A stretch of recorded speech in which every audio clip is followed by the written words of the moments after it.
after 90. After every game, Alex, Mario, I'm Mr. Mello on Twitter. If you don't know me, you should know. we are going to just come out, balls blazing, guns blazing, emotions out, what we feel about it.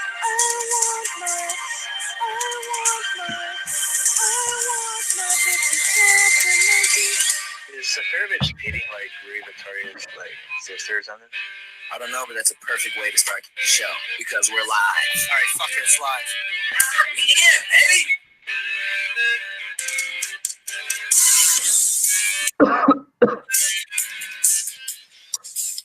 And thank you so much for joining us today. Another Benfiquistas Worldwide edition. A unique one at that. Not quite a Benfiquista, but a great fan of Portuguese soccer with a great story that we thought would be interesting to share. So as always, we like to kind of start off with the Stade Luge and kind of work out from there, right? So here we go. Stade Luge. We're going to go to a very unique spot, not too far away, at least considered for us North Americans. A little further north, up to England. I should maybe zoom this out a little bit so I get there a bit sooner. And here we go. We go down to the Liverpool area of the United Kingdom. Beautiful. We got a beautiful area, that clear-looking river. I really did not realize how clear. And yeah, we go all the way there. And we got ourselves Aaron. Thank you so much for joining us, buddy. How you doing today? Thank you for having me. It's a privilege. The honor is all mine. Yeah, really happy to be on here. So, as you might know, I've been a fan of Portuguese football for many years. I'm 23 now, so I was born in 95, and I started following Portugal around 02, 03, so when I was about 6-7 years of age. Just fascinated with the national side, so the side of Rui Costa and Figo, Deco, and then obviously onto Ronaldo and the later years. So it's just always been something that's interested me. So I thought, yeah, why not? You like writing, you like Portuguese football. Let's go. And so one thing Aaron's doing, and this is going to be a very unique version. Normally it's all Benfiquista, or very biased, but today we thought it'd be kind of fun. We're going to talk a lot of Benfica also, but talk a lot about the Portuguese Liga, the Seleção. We're going to do more of a like a Portuguese Liga edition, so I got to shift it here, so some contraband that I hide on the side here that you don't get to see. But yeah, we're going to start off with this website that Aaron started, and he's kind of working on this really cool project, which I thought is neat. And he kind of started not too long ago, so he has a really cool site. What a day! I'm sorry, Mario, but every time I see that picture, I have to stop whoever's talking so we can enjoy that picture. Jesus Christ, man! I'll never forget. Listen, I'll never forget that day, man. Every time those pictures come up, the Eder goal comes, man. That was a proud day, man. That was a proud day. Yeah, man. You don't see Pep beating anyone up with that medal either. Anyways. Yeah. Too soon. Eh? Obviously, you got to do a pit stop here, man. We do have a bright future. We're going to talk a little bit about that today, and Aaron's written about it a bit, so I'm fascinated to get his thoughts on it. He's not only in university, but he does some teaching himself. Very smart character here, which we have on. Bruno Fernandes, you got to give credit Sporting and what they've done, but he talks a lot about what's going on outside of the Liga Nos, the young players. So it's a cool site. I'm going to put the link at the bottom of the description, so if you guys can click on it, take a look at the site, and also take a peek at his Twitter account. He's doing some great work and working on some more projects. Thank you very much. Yeah, I just want to say too, I just want to commend you for that, because I've said this on this show many times. I think the Portuguese league, to me, being Portuguese, obviously, it's a little underrated. I think there are a lot of good games that you can catch. Like I said before, with Guimarães and Rio Ave or Braga and even Sporting, the smaller clubs. Yes. But I think, I just want to commend you for it, because I think it's nice to have us Benfica shows, right? Benfica fans, we've especially the shows, we've come out of nowhere, popping up everywhere. But it's nice to get more of a bigger, broader picture of what the Portuguese Liga is actually bringing. Mm-hmm. Yeah, and the talent that is coming out, not of just Benfica, Sporting on Porto, but Portimonense, guys like coming from Rio Ave, guys like that who are sprinkled throughout the league that they don't get as much attention as you would have if you were to come from the big three. So I'm really excited to take a look at this a bit more in depth and kind of keep up with Próxima Jornada from here on out. So again, I just want to commend you for it. Thank you very much. Obrigado. Yeah, for sure. And then we got Dylan. He's trying to ask a question, but I think he's muted himself. Look at him. He's going You off. mute- Are you muted? What now? There we go. Hey, he's in the game. What Hey. the? Man, Oh, I good was bro. Okay. All right, you should have Oh, stopped, wow. Dylan. You should have the first All right. question. I just want to make sure I understood correctly. You said you started following Portuguese football back in 02, 03, right? Something like that. Okay. I don't know if you said it or not, but what sparked that interest? Did you say that? Yeah, No. yeah. Okay. No, I didn't cover that. Yeah, So, what sparked that? so around that age, I started getting into football. Obviously, I used to go. Well, still go now to watch Everton, and there wasn't a lot of Portuguese footballers in the Premier League. I mean, it wasn't until the Mourinho takeover, Ricardo Carvalho, Paulo Ferreira, players like that. But up until that point, you didn't even really know it existed. To be quite frank.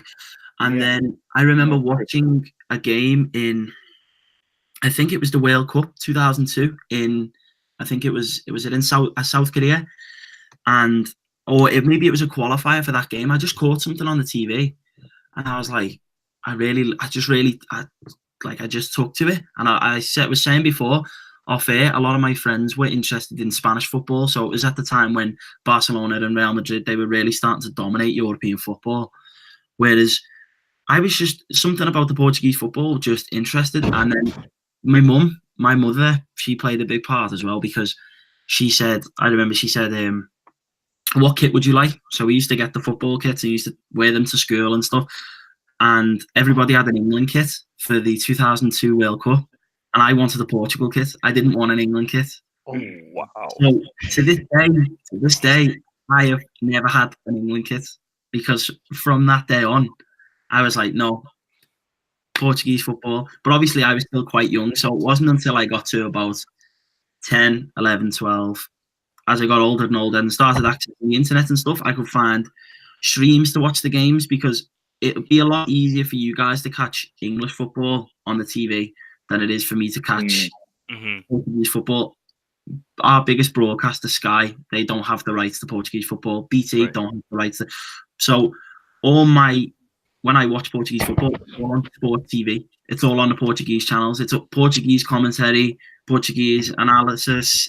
None of it is in English. So I try and watch. Obviously, as a kid, I used to just watch Porto, Benfica, maybe sometimes Sporting if they were on. But then now try and catch as much as I can, and even if I'm not watching the games, I'll follow the games. I'll read up on blogs. I'll look at podcasts like you guys, and so that's just sort of what sparked my interest. It's just that I can't really explain it. Really, it's just something that I took to, and that was it. There was no way back. Was there a specific player on that 2002 national squad, or that you kind of that you noticed that you was like, this is my guy, not just the team, but was there one guy that you hitch your wagon to and said, this is my player? Well, I loved Rui Costa, but I loved Deco. I loved Figo. I know Deco was a little bit later on. It was just, I loved Figo. When I used to play football as a kid, and I used to play as a winger. So it was like Figo, I wanted to have the same boots that Figo had. I wanted to, and then obviously Ronaldo, 2004 Euros. Ronaldo, he was a boy turning into a man. He was like, this was his stage, and that was 2004. So at that time, I was still only 9. I was born in 1995. So 9, 10, it was around that period. Then obviously I loved Ronaldo. And everyone that came, and then when Ricardo Carvalho came to the Premier League, I loved Carvalho. Like really solid centre back. I just thought that 2004 team specifically, that they were just here. I don't know how they never won the championships. Greece, it's still sad to think about now, but It is. That was rough. The golden generation, right? And in terms of what they did from a youth side, coming up, it was like that was the generation to deliver it. And then they got so close, had one hand on the cup, and they just weren't able to hold on to it. And the kind of felt like that we missed an opportunity, and it was gone. Like we weren't going to see another golden generation. And thank God I was wrong on that one. Like holy cow, that's amazing. Well, another thing is that in 2004 and 2006. Obviously, Portugal knocked out England on 2 occasions. Absolutely love it. And on both occasions, I was rooting. Oh baby, let's go. So the flag used to hang out the window, and my mum used to say, take it down. Neighbours driving past, they're gonna say, what the fuck? I was like, no. So it was just one of those things. So those sides, like you said, the golden generation. I thought when that passed, it was similar with England. To be honest, England had the golden generation around that same time. They had Carragher. I mean, not so much Carragher, but Gerrard, Scholes, Lampard, players like that. And then obviously a really solid defence as well. And I think it seemed for English fans is that generation has gone and they're still sort of finding their feet. So Portugal can sort of relate. But I think 2016 was massive. But I do think, and I've said this before, I said this on the website, I do think there's a golden generation being brewed right now. And I think, to be honest, it sounds crazy to say it, but I do think the generation after Ronaldo, even though we love Ronaldo and what Ronaldo did and how big he was, I do think that there's going to be more success now because I think there's just a wider crop of talent coming through. And obviously, we said we'll cover that with the Benfica side of it because you guys seem to be producing the bulk of it, the majority of it, and real competition for places. And I just think in the next couple of years, I mean, look, the side that won the under-17 and the under-19 European Championships, those same players are staying in the same. They're together, making it through. They're playing in top leagues, top divisions. They're getting better and better. And I just think, I don't know. We can match Portugal for years to come. Yeah, and that's something I've been saying for a while myself. I feel like the post-Ronaldo era of Portugal is going to be better than the Ronaldo era, which is crazy to say, and it's big part of the Seychelles. You can almost call it the post-sporting era. The post-sporting era, exactly. Because Let's be honest, right? The post-sporting era of the Seleção. Yeah. That's not a knock because a lot of those guys, even me, when you play for Portugal, those are the only time where I get to set aside for that 90 minutes my allegiance to my club, where it's like it's Benfica, sure, but I'm Portuguese, you're Portuguese. It's us versus the world. Sometimes I feel that way. So for 90 minutes, every now and then, I get to set aside my allegiance or my hate for a certain player during the year. And we've all found ourselves, rooting for a sporting guy scoring goals and things like that. And that's why I said post-sporting era, right? So now we touched on it, the Benfica youth movement. And what that's going to mean for the Seleção moving forward. I wanted to just get a little bit more thoughts on that, as far as the Seychelles and what's producing and how it's how it could benefit Portugal for years to come. You have like a pretty cool article on it, and maybe you could touch on it where you kind of, I love this image right here, man. These two kids shaking hands. Joel Felix and Jets. That is a sick image. But yeah, it's pretty cool. Yeah, really, really like that. Yeah, so the Seychelles, like you said, doing big things. I mean, in that article I touched on the first leg of the game against Galatasaray. I think it's the first leg of the game in Turkey, and like six of the starting 11 were Seychelles made to a certain degree, and it's like, especially I think since the departure of Rui Vitória, I think he Benfica have always been a club that'll give youth a chance, but since Bruno Lage's come in, that just the youth even the Porto game the two centre half, Ferro and Ruben Dias, both 21 years of age, both playing at the Dragão, got the world at their feet, and also that must be a really a daunting experience for them to be there chasing for the title, and their quality came through. A lot of kids would have buckled, and I think that especially the Benfica youngsters, they seem to have an incredible maturity about themselves at such a young age. So you look at someone like João Felix, he's a great striker. There's lots of great strikers. I mean, for one point in time, we thought Andre Silva was going to be, the next greatest thing, and that's another thing we'll touch on. But that's true. I don't know, Felix. He just looks like he's just got something else. He just looks like he's got it all, and he seems composed. He doesn't seem like anything phases him.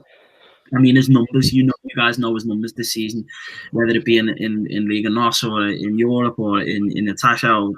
But his performances have been nothing short of outstanding.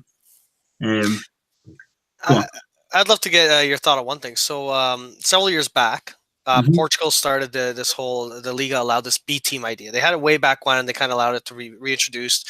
And it's not just the big three. You had Braga, Marítimo, and a few other clubs that took advantage of it. What we saw last year, Sporting decided to fold their team. It was going to get relegated anyways, and they kind of had this other competition, the under 23. And personally, myself, as a Benfiquista, I've not actually followed any of those very closely. I still believe the B team in the second division, in my mind, is a better option. And I've debated some Sporting Ishas where they followed theirs and they thought the under 23 is better because they think of it more as development. But when you talk about players' maturities and as if like they're extremely young kids, yet they're playing as if they have experience. And I think when you're playing with adult men for the past 4 years in the second division, it's nothing, and it's more talent. They're facing more talented opposition now, but they're facing guys that are 30 that have anger issues. And João Felix was dealing with Pep, but he's probably run into a lot of other hotheads before in the past when he was in the second division, right? So I wonder if that's developing more, in a way, giving very young players a load of experience before they normally would get it. I totally agree. I think that's a really, really good point. I hadn't even thought of that, to be honest.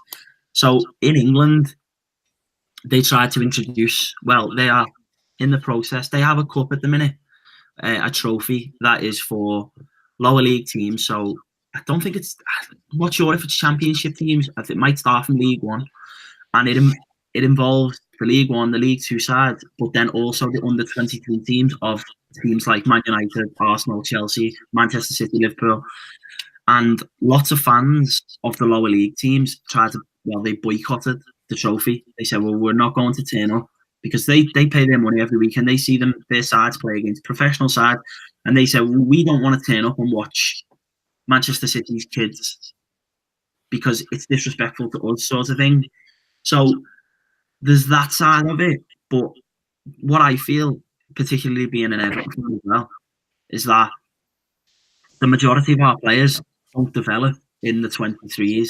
They develop like they do playing against men, playing in competition.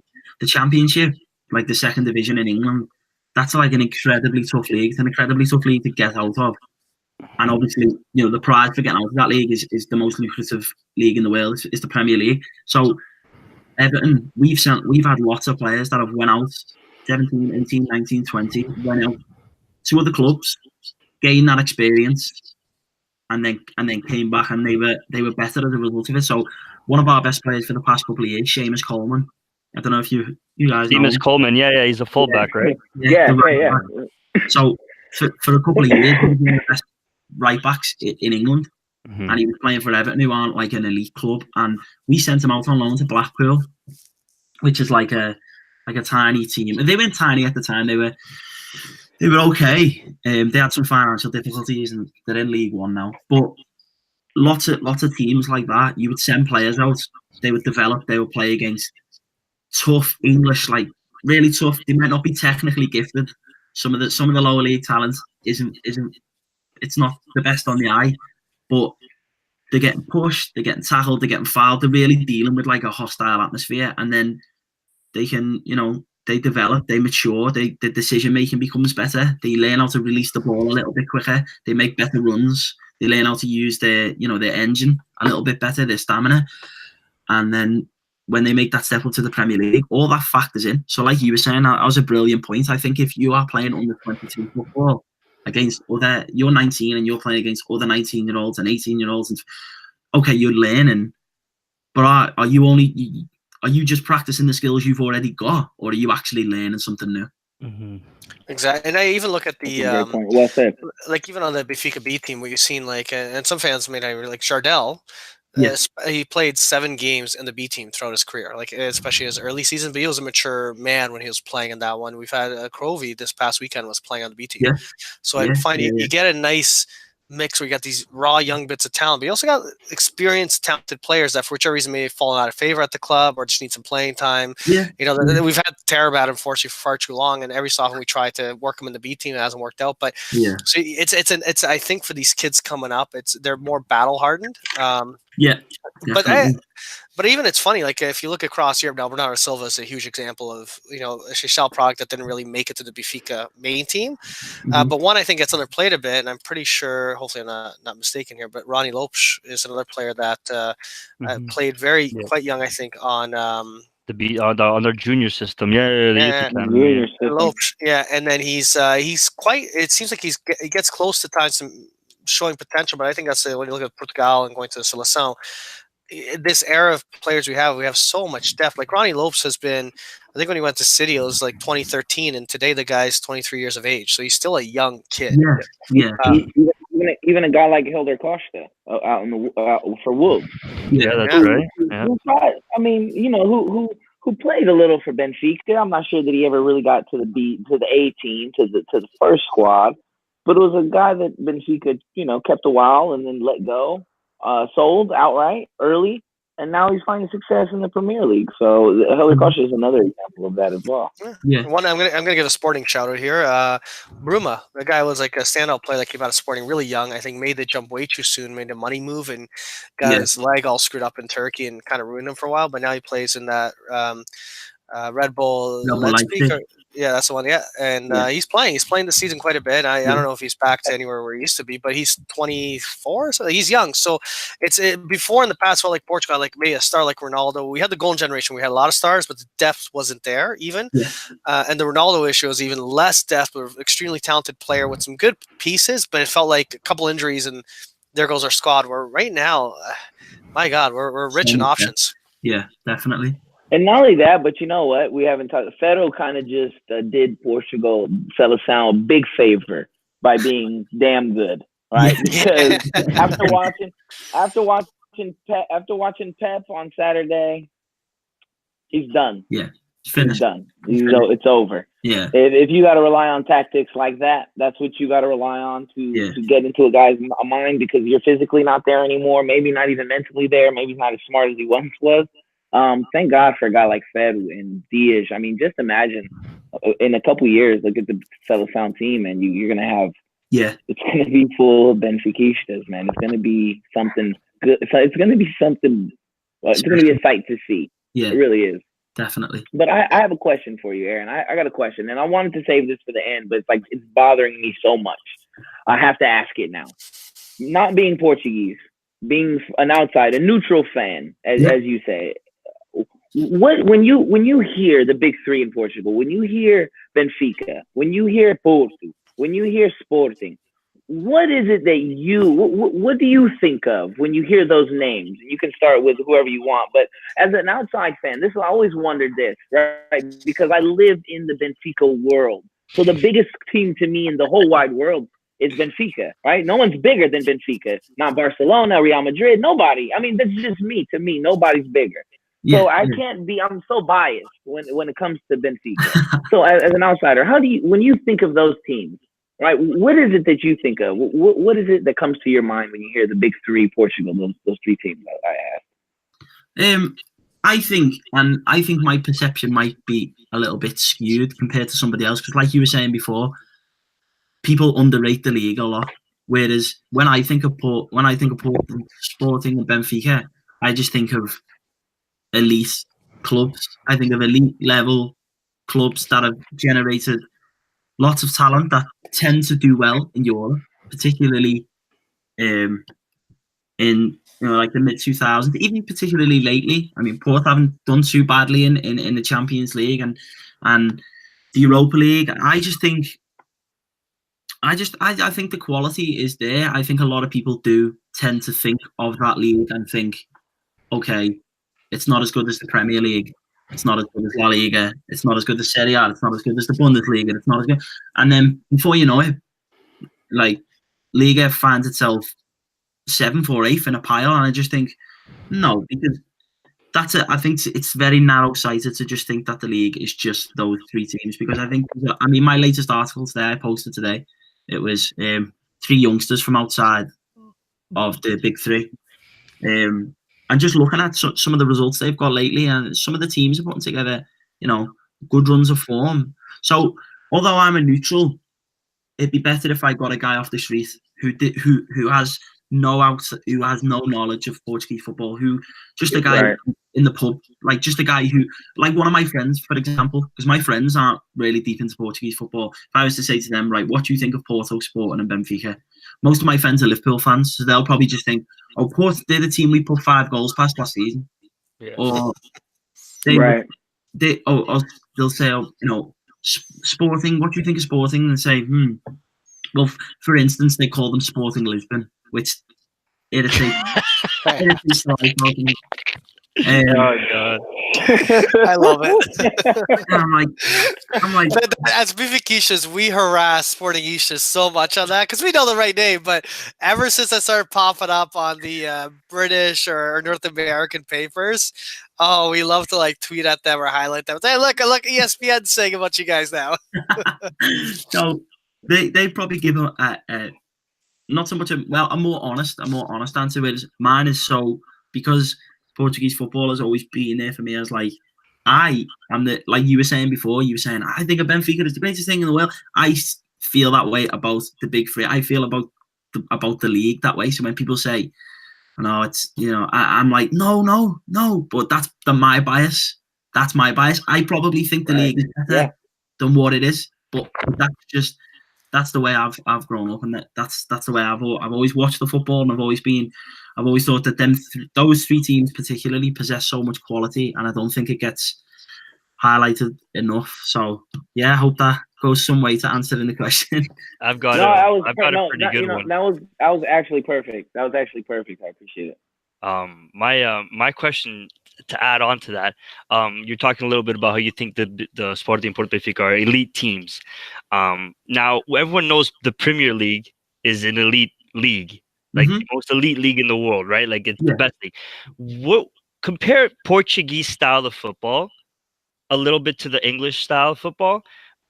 I know it's different, but what would you take? What would you say it's maybe a little bit better in Portugal, or what would you say Portugal lacks immensely compared to England? Right? Okay, I understand. Yeah, so I think the English league doesn't have that. Well, the main thing with the English league is that it doesn't have one identity. It doesn't have one style of playing.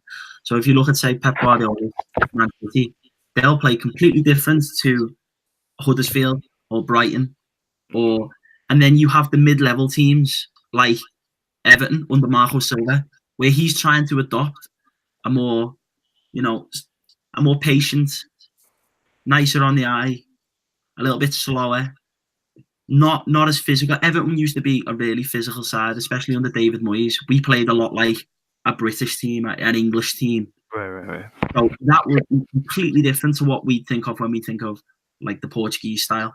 Because the English league is known, every player will say it. Bernardo Silva said it when he first came, is that the one thing that the players struggle to cope with is the intensity.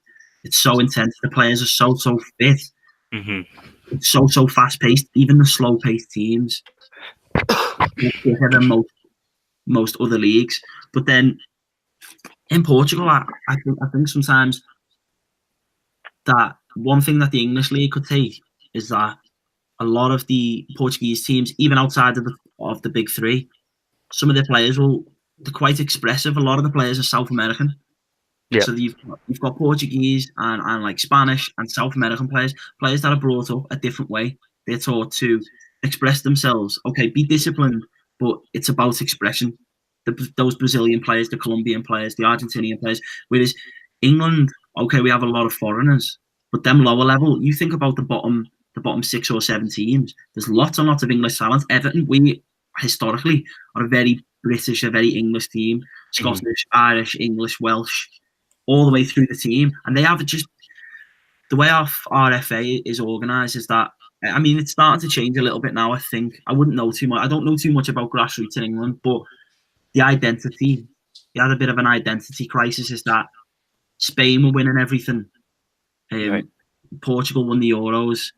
England haven't got really anywhere near that since 2006, which is, how many years ago? Right. Well, right where they found themselves in the final, but that was You guys had a good run in the World Cup. Yeah, that's right. That's what I mean. Yeah, I mean they found themselves in an important game. That seemed like that was a little bit of a freak though, because I don't know that World Cup. It didn't seem like it was an anomaly. That entire World Cup felt odd. It was odd. The amount of knockouts in the group stage for big clubs or big teams. Yeah, it was. It's a fun World Cup, but it was a weird World Cup. Yeah, I felt like a lot of teams were in a little bit of a transition, which I feel like England have been in. So to answer the question, the differences, I think the differences would just be like the intensity. Obviously, there's a lot more money in England, so those lower teams will possess more quality. That's like a natural, like someone like Everton.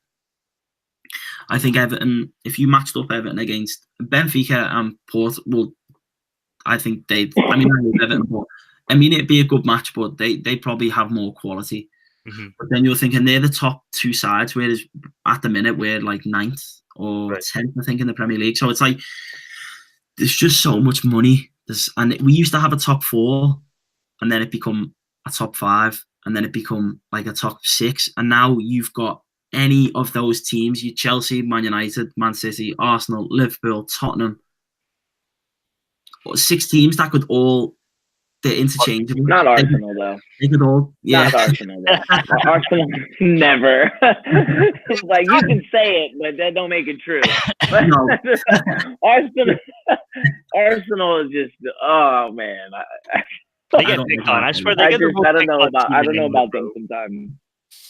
Talking about, I got it. Yeah. Oh, go ahead, Mario. I was going to say, because we were kind of on the money topic, and I saw this very recently, and I thought it was an interesting article. I think they made the Portuguese league since the year 2000 has made over, I think it was just under $2 billion in transfers. Wow. It's kind of been like the lifeblood, especially of Porto and Benfica. And Porto was like a big driver it early on in the early 2000s, and Benfica's kind of taken over. We've become somewhat of a farm system. In the United States, we call it a farm system, where your baseball have a farm system where you have all these teams. You have AAA, AA, Single A, and you have all these guys that come up in the ranks. And Portugal, listening to that number, sounds to me like we've become like a talent pool for the rest of Europe. And but the one Benfica fan, that shit really hurts my heart. No, but the one thing I think changed, and we talked a little bit about this recently on another show, was that we pick up a player for Latin America, or we developed a player and we sold them, and on to the next. Whereas this whole Seychelles project is making it seem that we don't have to take the money we made from the transfer, and I used to call them lottery tickets, where we'd sell like David Luiz, and then Luis Vieira would go to Latin America or somewhere in Europe and buy like 5 players with that money, hoping one of those would be a diamond in the rough, right? Yeah. Whereas now it's more of we take that money and hopefully we reinvest it properly in the club, and now you're developing it. So the cost is coming down. Do you think that if we keep selling at the pace we're selling, that there's the money we're making, yet we're no longer spending on buys, we're self-developing the talent?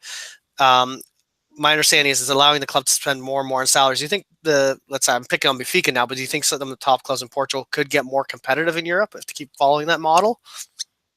I think I think it's a little bit of both. To be honest, it's having, you can keep developing players, like you said before. It feels like sometimes you develop a player and you sell them on. You develop a player and you sell, but it doesn't really let you build, because you're building around this one guy and then he leaves, and then the next, and then the next, and the next. Whereas it seems like now there's not as much. Right, let's go to South America. Let's try and find some of these diamonds, like you call it. Let's try and put some of this money. Okay, we can still sell 1 or 2 players on, or a couple more, but the fact that you've got a crop now, rather than just that 1 or them 2 players, you've got a crop of talent. If they can manage to keep themselves at the club, okay, if you sell them on, it will become more competitive, because the more money you make, the more money you can put back in. But I just think the talent will always be there, but you're trying to build with it. So for instance, in England, it's not just Portugal either. So I know it might seem like, oh, we are a talent pool for the rest of the world. It happens all over the place. So you take somewhere like I think Southampton. So you call them a farm system in England. We call them feeder. We call them feeder clubs. Mm-hmm. So feeder, yeah. like a bottom feeder. So for a time, Southampton was Liverpool's feeder club. So Liverpool would come in and they'd take, not official, it weren't like an official arrangement, but they seemed to just constantly buy players from Southampton, and then Southampton would then have to bring through another youth talent. And sometimes it's not Southampton made players. You look at Virgil van Dijk. Yep. He used to play for Southampton. Sadio Mane used to play for Southampton. Adam Lallana, he used to play for Southampton. Theo Walcott, who moved to Arsenal, he used to play for Southampton. Gareth Bale moved to Tottenham from Southampton. So a lot of those players, not Sadio Mane, but some of those British players, some of those homegrown players are made in somewhere like that, and then it can be. I can understand it. That it can be frustrating, and there's not a lot of. It sometimes feels like there's no way out. Every time we have a great player, the rest of the league can see how great they might not be a top 4, top 5, a top 6 club, and they think, right, well, they're going to move. But in football, there's always going to be someone bigger, unless you are a Barcelona or a Real Madrid. Because if you look at the way Southampton were in regards to Liverpool, well, then Barcelona used to feed off Liverpool the same way. It used to just, so they'd say, okay, you've got Sadio Mane, Virgil van Dijk, whoever, whatever. Barcelona, then Luis Suarez, we want him. Mascherano from Liverpool, Coutinho from Liverpool. So it works. It doesn't matter how big you are. Liverpool got 5 Champions Leagues. Liverpool fans will tell you that they are the greatest thing in the world, but there's always going to be someone bigger unless you are one of them 2 elite clubs. But I mean, to answer your question, I just think try and keep hold, try and tie these players down to long-term contracts, so that even if they do move on, at least you're getting top money for them. You can't. I don't think the Portuguese teams can afford to let these players go a little bit cheaper, just because English teams will think, well, they have only played in the Portuguese league. What if they're a flop? I don't think they can afford. I don't think Benfica have to have that attitude anymore. I think Benfica can name your price. Otherwise, we want to. You want to build. Them players stay for another year or 2. Develop a little bit more. You go into the Champions League. Who's to say that Benfica can't go far in the Champions League? Porto. And today we had a good example of Ajax banking Real, right? So, exactly. Yeah. Exactly. Yeah. Hey, here I got a question, and this isn't a Benfica show, so don't be mad, guys. But seeing how Sporting financially is at this moment, right, where they're almost folding. Mm-hmm. Who do you think could be next in line, right? So if Sporting can't keep up or can't pay the bills, can't keep the lights on, right, and they gotta maybe sell, or the team, you know what I mean, or players off, and it's a fire sell. Or they go Who through do you think is the next team? Oh, yeah, it's that dark period where, like Benfica in the 90s, right, where we're just shit, right? We're 4th, 5th place, 6th place. Well, who do you think would be that next team to step up? Because I'm going to say now, I don't think it's Braga. Braga have many chances, many years since the last couple of years have had many chances to overtake Sporting. They always failed to do so. They always failed to beat one of the big clubs, whether it's Benfica, Porto, or Sporting. But who do you think, what team would be next in line to kind of take that 3rd place moniker from Sporting if it's that bad, as they say on the other side of Lisbon?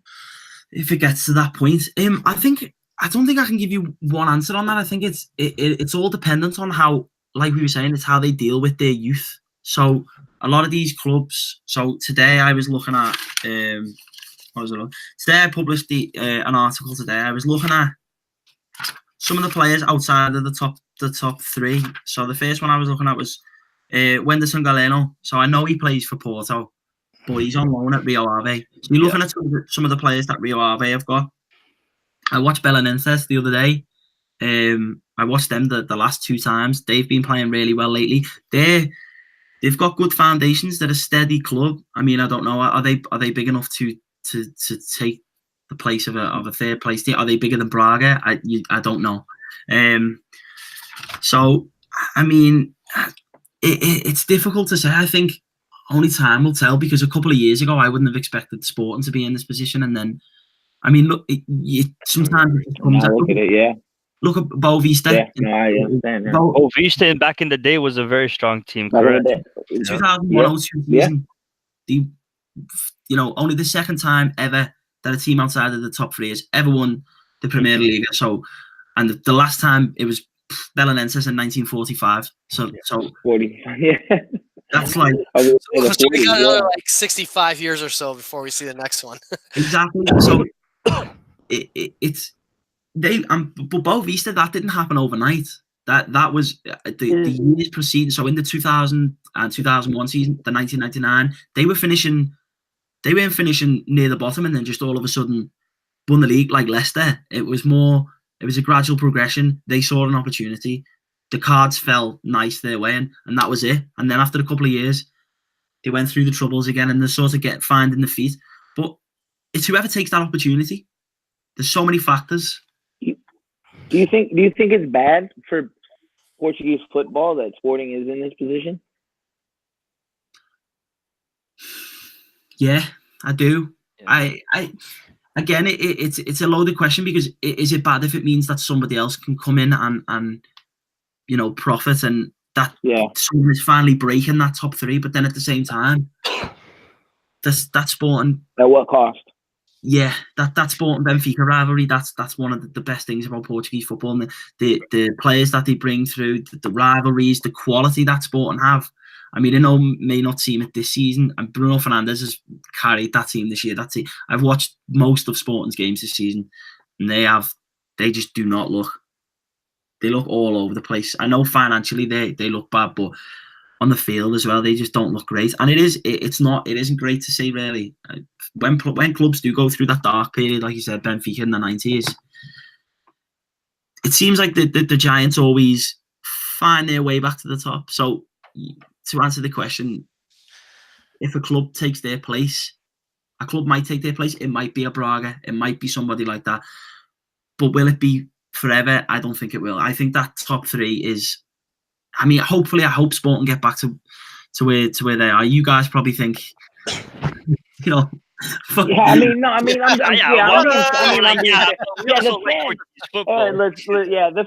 the fan in us, of course, don't want to see Sporting. But again, that's not. I didn't want to. I want this episode to be more about just your knowledge in regards to the Portuguese Liga. So, and these are questions that, as a Portuguese, even as a Benfica fan, you have to be asking, because this impacts us all eventually, right?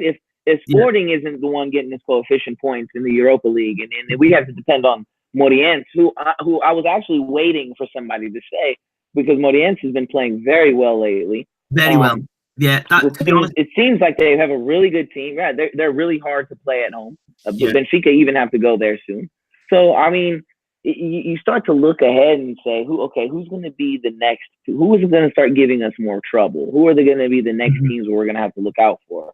So I thought I'd ask your thoughts on that, because again, even as a Benfica fan, I think like this isn't a good for Portuguese football. It can't be good for Portuguese football. Yeah. I think also I wanted to ask you a question on this, and I'm going to pick on Avj over here real quickly, because I remember I was in Avj when I got that one. They're celebrating promoting to the first division, and they're all excited. And then last year they won the Taça de Portugal. But unfortunately, I swear the middle of our league and down, sometimes it feels like once they get to the first division, they're just there for a bit. And Avs was a prime example of a club that didn't believe in itself and therefore didn't register properly with UEFA and was not playing in the Europa League, because that's your entitlement to winning the Taça, is you get a spot in Europa. But because they never actually registered, and there's a cutoff time, I think it's in late spring to do so, before that final does happen, they didn't believe in themselves winning the damn cup. So they won it, and then they go to Europa. So it was a missed opportunity, but I think it was a lack of partly organization, the league itself not being well organized. But I wonder how much that holds back, or what do you think of kind of like maybe the mentality? Like, I feel like maybe Braga and a few other ones have gotten cockier in recent years, and they're trying to push for it. But sometimes there's like this patch of clubs that just don't believe. Yeah, exactly. Yeah. No, I agree with that. I think that, like you said, winning the Tasha, and then that's your reward. Yet you can't you can't claim your winnings because you put the lottery ticket in the bin because you didn't think you were going to win. You didn't think those numbers were lucky. So it's like you said, it's a lack of belief, and I think some teams do suffer with that. And like it's a good point what you brought up then about Moreirense.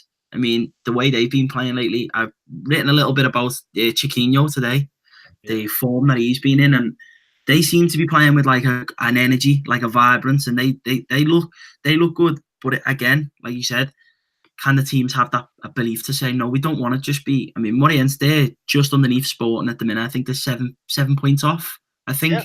They're very close. Very, very close. And also the funny thing with the Sporting situation, they won the toss of the Liga against Sporting a few years ago, and now they kind of funny to see them go by. And I'm on your site again because you did write this article on these 3 players.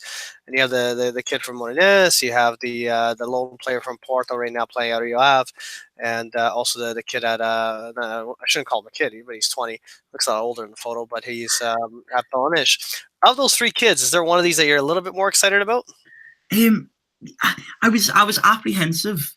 I was a little bit about putting the last kid, the one at Belenenses, the Kijas, the striker, because there's a lot more players who've played a lot more this year than him. He's only started 3 games, but I think it was Almeida got injured, the striker, and he came in and he started the last 3 games. He scored 3 goals and got 1 assist. And he played in the game against, I think it was the game against Braga, and just like dominated. And it's like, where's this kid came from? He started 3 games all season. He played in his stats. He's played like when he's came off the bench during the season. He's played like 3 minutes here, 5 minutes there, 7 minutes there, 4 or 5 minutes there, and then it's all of a sudden it's like, right, I'm starting now. I'm not going to buckle under the pressure. I'm going to rise to the occasion. 3 goals in 3 games and an assist. And he's not the most versatile. I wouldn't say he was the one that I was going to pin all my hopes on, but I think them 3 players all offer something different. And I think like the Chiquinho, I mean, I've got some numbers on here. He's played 10 games as a number 10 and 9 games as a striker. So he can play in both positions. Yet when he's played the games as an attacking midfielder, he's only scored one more goal than as a striker. His stats are quite balanced. He's got the 4th most assists in the league. He's the only player in the top 5 assists from outside of the big 3. He's someone that's producing quality constantly. He's 23, so he's not a kid. But no, I think someone like that, someone that's versatile, he's someone that's good to have. Someone's got that. Did Benfica sell him? Yeah, they did. I believe they sold, but I think there's a buyback option. Yeah. 50%. You still got 50% of the rights. Yeah. So, yeah, I was going to mention that. It was a weird one. He was at the start of the season. He had Benfica there. Like, welcome to Benfica. Get out of here. Woo, I was getting a little hot when I'm like, oh, I hope, when you're talking, I'm like, I really hope we kept this kid. Like, I hope this is a loan. I'm waiting for him to say he's on loan. I kept a little bit, Jeez. Yeah, 50. Yeah, still mad for Jovic. You still got people mad about Jovic. Like, come on, guys. He's not coming back. He's lighting it up. Yeah. He is absolutely tearing it apart at the minute. It was a strange one. It was a strange transfer. I didn't see that one coming. I didn't know too much about him, and then honestly, Benfica does this with a lot of players, with the buy and the sell for low buying options. It was just that one diamond in the rough that Mario said earlier. He just happened to be a star. He's scoring goals, right? Yeah. Didn't get lucky with it. Move on. That's it. Yeah. I have a question. I agree. Hey, Aaron. To Benfica for a bit because this is a bit. Yeah, I was just about to get back to Benfica too. So, Aaron, man, I gotta ask you a question. This team, from where it was beginning of the year, to where it is now, to where it was the past couple of years in terms of its European performance, where do you see this team kind of going forward a little bit? Assuming we're able to keep a few of the major pieces on the team, where do you see it going forward in the long haul? I just think the opportunity is are endless, really. I think having a good run in Europe is massive. I think assuming that Benfica win the Liga this year, which I think they will, now that they've assumed that position, there's the 2 points there. I just under Bruno Lage, I just think they look a lot more assured in themselves. They know what to do and they know what the objective is. I think a good run in Europe. I'm not saying next year go and win the Champions League, because that's it's not. That's a stretch. That's a stretch. Yeah, that's hard. Yeah, I think a good solid performance in the group stage. I think, especially you're going through as the league winner, you're gonna get a decent pot. Might get it's all in the draw really, but I think a good performance in the league. I think if they win the league, I don't think winning the league once, qualifying for Europe, I don't think that's enough. I think Benfica with this crop, the back and forth between Porto, Benfica, Porto. I think now it's time. Can Benfica just assert that dominance? Can they start winning? I know they did it a couple of years ago. Start winning those back-to-back championships, but also start making moves in Europe as well, and get that coefficient rating up. Get the league, and the respect and more respect from the world, right? Because the past couple of years have taken a toll on Benfica, right? I mean, for example, I always say this all the time. I went to Ajax, Amsterdam, and I went with my girlfriend. I wore my jersey, and little kids, right? They were dissing, but they were laughing at me, like, "Who's Benfica?" And I was like, "Yo, what do you mean, who's Benfica?" You know what I mean? Like, I don't care if you're 7 years old or 11, but you know what I mean? Like the disrespect. So I was like, this kid's gonna get it. I don't care. Europe, bro. It happens. That really happens. No, I get it. Which is what deals not allowed back in Amsterdam, but we're not gonna get into that right now. Yeah. Dylan's yelling at the Netherlands kids out there. He's walking into daycare. It's going, "Hey, feel the putas." I'm just hey, apart my seat. Talking on the Benfica note, coefficient points. Right now, this Europa run, we got our Europa game coming up this week. Yes. Very unique situation Benfica's in, where it felt that we were so far back in our Liga, and we had to restructure on the Bruno Lage, but he just kind of hit fast forward and just got this team running at such a great pace. Yeah. And now we're in charge of the league ourselves. We're in the lead of the league. And it felt at the beginning when Bruno Lage took over, maybe it was a secondary thought, maybe Europa. Do you think now that we got control in the league, do you think Benfica will be putting more focus on Europa? Do you think they'll go deep this year? Or what's some of your outlook there? I do. I think that the Lage coming in, it happened at a good time. It come at a time where Porto were getting a lot of injuries. So a lot of them players were dropping. It was sort of, the timing was just right. And I think now, why not? Why not go deep in the Europa? I mean, you look at some of the teams. So you got, the first leg will be tricky. It's in Zagreb, the Dinamo Zagreb. The first high will be tricky. Go there. Don't play for a point. But if you can go there, don't concede. Try and get a goal. Bring it back to the Estadio de Luis and perform. And then before you know it, you're in the next round. I mean, looking at some of the teams now, some of the fixtures. You got Eintracht Frankfurt, Inter. Don't see a reason why Benfica can't beat either of those sides.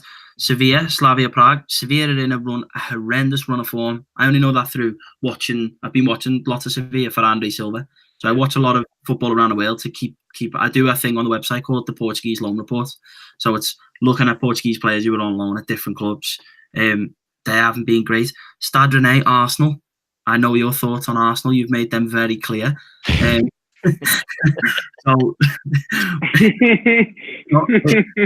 the big one, looking at the fixtures, the big one is obviously Chelsea and Napoli.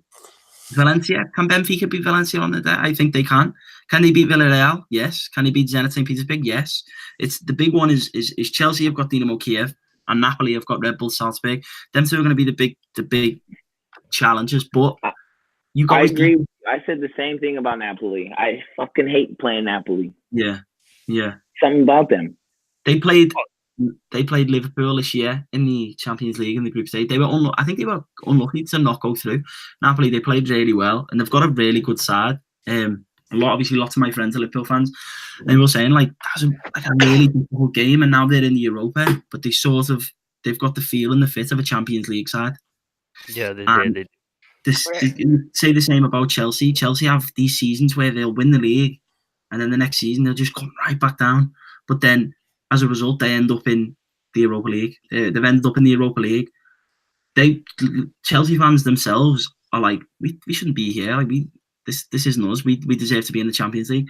But you win the Europa League, you've guaranteed qualification for next year. And with the Premier League being as difficult as it is, you can see Chelsea placing a lot of impetus on the Europa League. But go as far as you can go. Don't rest 4, 5, 6 players because you've got Rio Ave away on the weekend and you want to retain that top four. You've got to learn how to put your eggs in both baskets and think, right, let's not be crazy, but you've got a good squad. You've got good youth that'll come in. Like I said, 6 of the 11 starters were Seychelles product. They were kids. You've got. I mean, yeah, and I think a lot of Benfica fans. I'm not sure that we thought that initially. I thought we were initially just surprised, but I thought a lot of Benfica fans thought Bruno Lage doing that, he wasn't putting a lot of emphasis in the Europa League.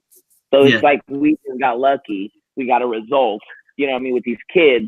And now we get to put emphasis on it. But did you see it that way? Because I guess, like I said, I'm biased. I didn't necessarily see Lage just throwing in the towel. But I did feel like I do feel he's playing for the Liga though. Yeah, I think the Liga is the big thing, especially with Porto winning last year. Yeah. But I mean, I'm gonna pull up the. I said in the article about the performance in the Champions League. So let me just pull this one up. Yeah. So at the post. So I put in the article that Benfica's terrific display at home against Galatasaray was important for a number of reasons. Firstly, it was the Lisbon side's first ever victory in Turkey. Blah, blah, blah, blah. And then I made a comment. I said they may have been frowned in response to Bruno Lage's decision to show such faith in 6 youngsters, considering the task. I mean, Benfica, Portuguese side never won in Turkey. Galatasaray are no pushovers. They're a good side. However, it was Lage who had the last laugh, with the Benfica side performing terrifically. The starting 11 was not one made out of sheer courage, but one compiled by a manager with immense faith, trust and belief in the youth players he has at his disposal. I think Bruno Lage knows how good these players are. I don't think he's just putting those players in and thinking, hopefully we get lucky. I think he knows there's quality there. Why not utilize it? I think there's a level of I agree right now coming out of the team. Did you guys feel like that? I mean, I didn't feel like he was throwing in the towel. I thought the same thing, and that was well written because I thought the same thing. I felt nervous when I saw it, but then when I was actually seeing it happen, I was like, "Holy cow!" Yeah. Do we have a manager right now? I was worried as hell, man. I was worried I'm when not gonna lie. Yeah, but Yeah. then when you see the game, it's like you said, it was just completely different thought. Because the reality is Bruno Lage came in on such a low situation, and he was just making such a killing of it. And also, I'm like, oh, shoot, he's going to really blemish his record now. Yeah. And that made his record look even better. And, like, the guy just keeps getting better. So it's fascinating. So, yeah, I'm quite excited to see how far we go. And after that Porto victory, after what we've done with Galatasaray, just the way we're playing right now, the 10-0 game, Yeah.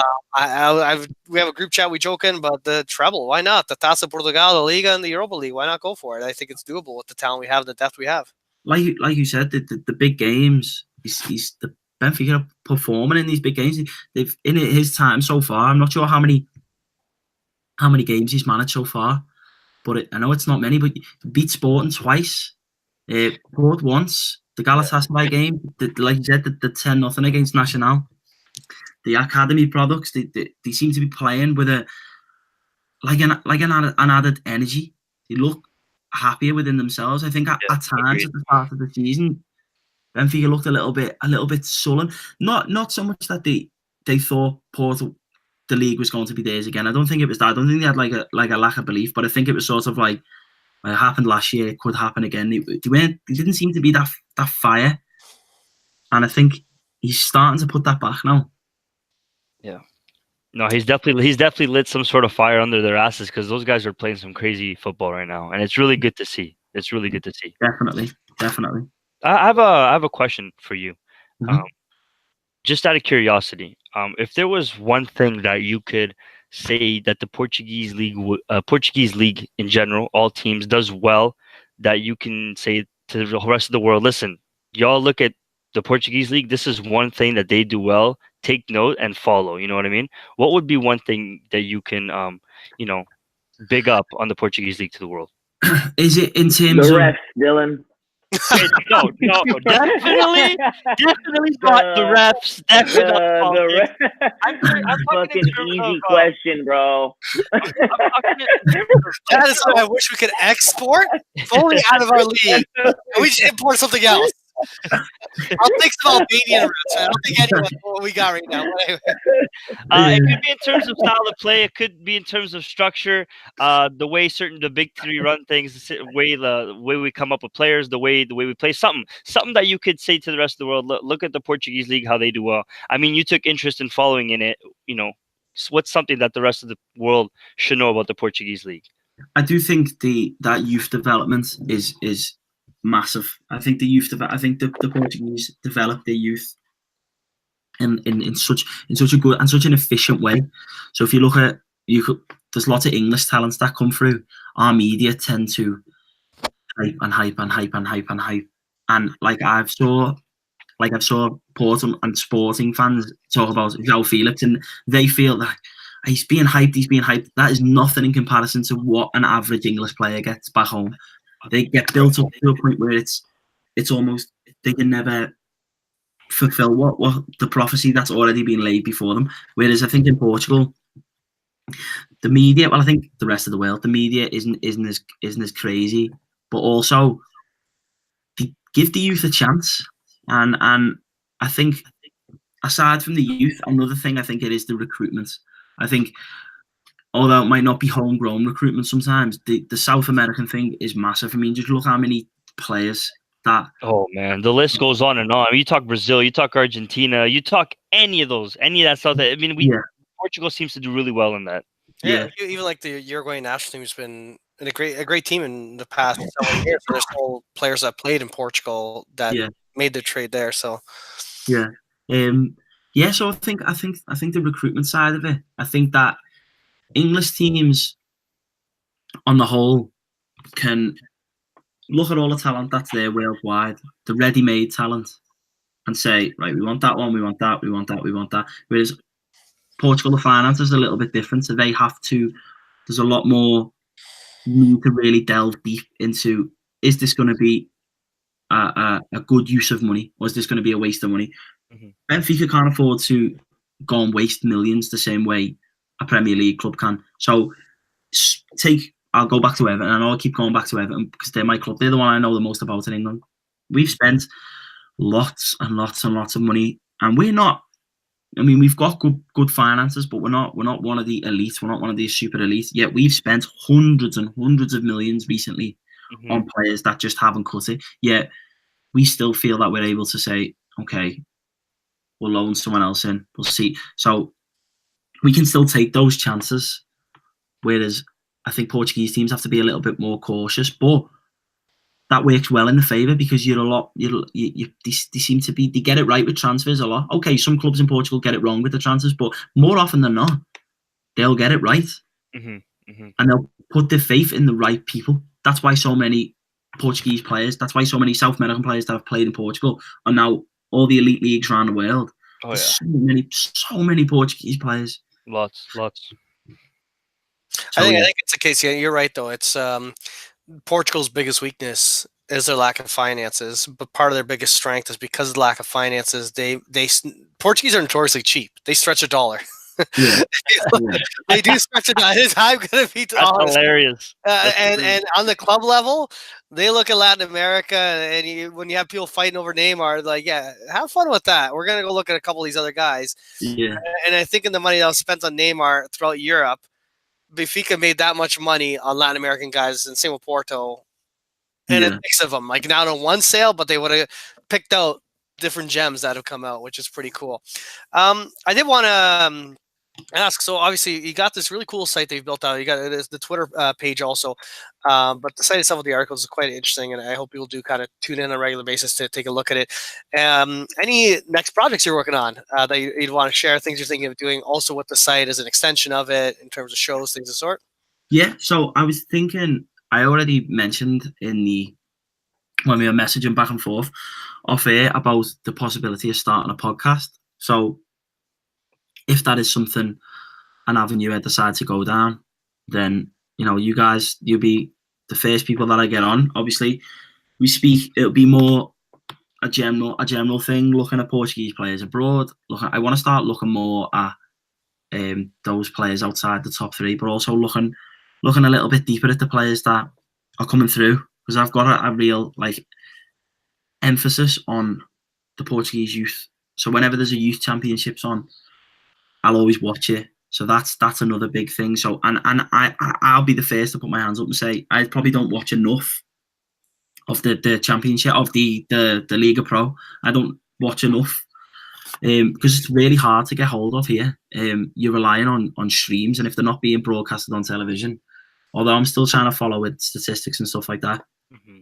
So yeah, I mean, it depends on how well the page does. I mean, the Twitter page has been live since June, and the WordPress has been live since June, I think. But I started them and had 15 followers, and then got so sidetracked with English at university. I was doing the degree with English, so there was lots of reading, lots of writing, constantly. So I stepped away from it.